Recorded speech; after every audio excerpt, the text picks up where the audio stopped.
kunitembesha hivyo kiasi hicho. Kwanza umenidanganya huko Kigoma. Si umeelewa? Cha pili umeniambia hoe hai maisha mazito magumu, una lolote chakula hivi hapa.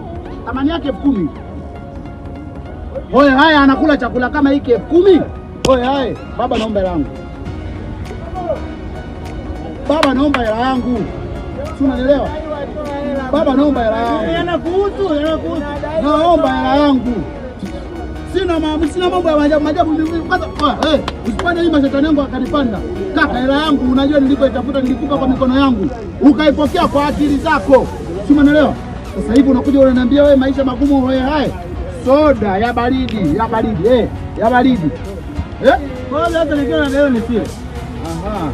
Na uko Kigoma?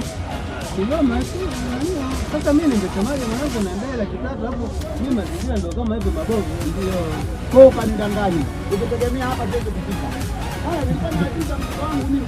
Nilikuwa na lakini nilikuwa na visa mtu. Nimekukuta hapa.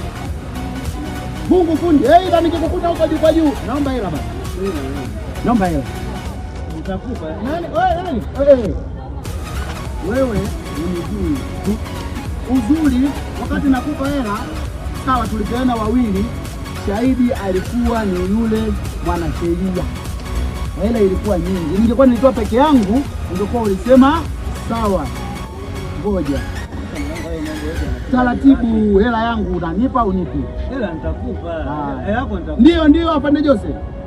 Hata mwanangu mambo yafanya anakuja wapi? Ndio nilikuja kuchukua ile alabini na mtafuta yule mtu, nimempata leo. Na alabini nayo ndio. Alabini nayo. Nani? Ipo. Alabini nayo.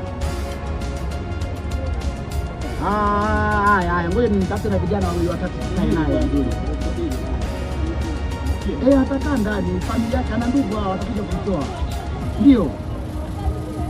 Haya. Tuko hapa, sio anaita wapi? Hapa panaitwaje? Mimi mwenyewe sijui. Au utapajua. Eti, panaitwaje hapa? Kaka, panaitwaje hapa? Hapa Miongoni. Jana kuhusu.